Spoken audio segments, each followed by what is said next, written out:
سرکار دو عالم صلی اللہ علیہ وسلم نے فرمایا کہ جاؤ میرا پیغام دو، میرا سلام دو. حضور کی پیغام فرمایا زوجونی ابنتکم. جلیبیب کے انصاری صحابی دروازے تے جدو گئے نہ جاگا کیا کار آلے ہو زوجونی ابنتکم. رسول اللہ دا حکم ہے کہ اپنی بیٹی جوان بیٹی دا رشتہ میں نو دے دیو. حضرت جلیبیب وہ کار آلے نے آکھا انہوں نے آکھا ذرا ٹھہر جاؤ میں جا کے بیوی نال مشاورت کرنا. پرانے وقت ہے گل مشاورت میں چل دی سی. صحابی رسول کہنے لگے میں جاؤں جا کر بیوی سے مشاورت کروں. اندر چلے گئے. جلیبی واپس بارگاہ رسالت میں آ گئے. انہوں نے مشورہ کیا کہ پلیے مصطفیٰ کریم دا پیغام آیا ہے نال سلام پیش ارشاد فرمایا نال پیغام دیتا ہے کہ اپنی بیٹی دا رشتہ جلیبی نو دے دیو. زنانی نے آکھا میرا تو نہیں دل کرتا. میرا بولو میرا انکار کر لیا.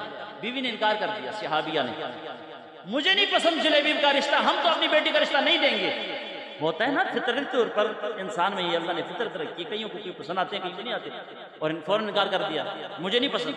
بہرحال یہ بار بار آپس میں تکرار میاں بیوی کا چلتا رہا. صحابی رسول کہتے ہیں کہ حضور کا حکم ہے دے دیتے ہیں رشتہ، بیوی کہتی ہے نہیں دینا. اسی تکرار میں رہے اور پردے کے پیچھے جس بیٹی کا ذکر ہو رہا تھا وہ پردے کے پیچھے اندر والی روم میں بیٹھی ہوئی تھی. اس نے ماں باپ کا سارا تکرار سنا کر اس نے کیا کہا؟ اس نے کہا اندر سے آواز دی ان تردو علی رسول اللہ امرہ.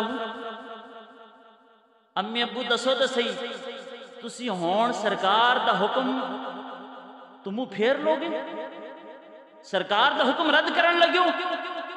تو انہوں نہیں پسند نا پسند میرے آقا دا حکم آیا میں نو جلیبی پسند ہے.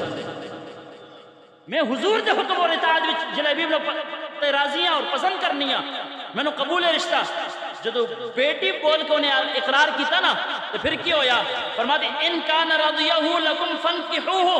امی ابو اگر مصطفیٰ کریم میرے اس رشتے سے راضی نہیں تو دو جہانہ دا بادشاہ راضی ہوندہ پیچھے کی دی صلاح لینی جسی میرا نکاح کر دو جلیبی بدنال.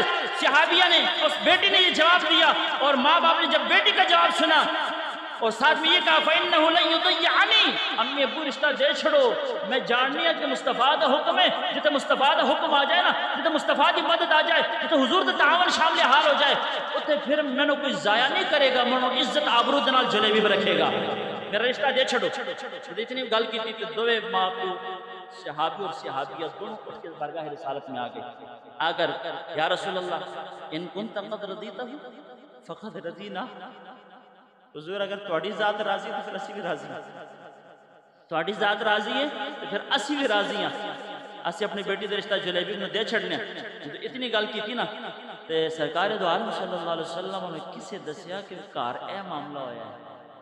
مشاورت چل دی سی میاں بیوی تکرار چلے تے اے بیوی انکار پہ کر دی سی تے بیٹی نے خود بول کے آکھیا جتے میرے آقا دا حکم آئے دنیا ساری جان دی جاوے میں تے رشتہ اسی کروں گا.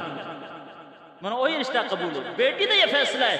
جب سرکار نے اے گل سنی بیٹی دی گل سنی تو میرے آقا علیہ السلام نے پھر دعا کی تھی اللہ اکبر کبیرہ. مصطفیٰ کریم علیہ السلام دستے سوال پھیلا کر عرض گزار ہوتے ہیں اللہم صب علیہا صبا. سبحان اللہ بولو. اللہم صب علیہا الخیر صبا ولا تجعل عیشها کدا کدا. مصطفیٰ کریم علیہ السلام نے دست سوال پھیلا کے بارگاہ خداوندی میں دعا فرمائی ہے. کہنے لگے اللہ تیرا حبیب محمد دعا پہ کر دائے اے محبوب بتاؤ کی منگ دے پہ ہو. میرے مصطفیٰ کریم علیہ السلام نے دعا کی تھی یا اللہ اس لڑکی پر خیر کے دروازوں کو کھول دے. جس نے میرا فیصلہ رد نہیں فرمایا، جس نے میری اطاعت سے روگردانی نہیں کی، جس نے میرے حکم کے سامنے سر تسلیم خم کر دیا، اللہ اس بیٹی کے اوپر سے اپنے رحمت اور برکتوں کے دروازے کھول دو. ولا تجعل عیشها کدا کدا. اور اللہ کریم محمد اس سے مانگتا ہوں اس بیٹی کی زندگی سے ساری مشقت اور جناب والا پریشانیوں کو دور فرما دے.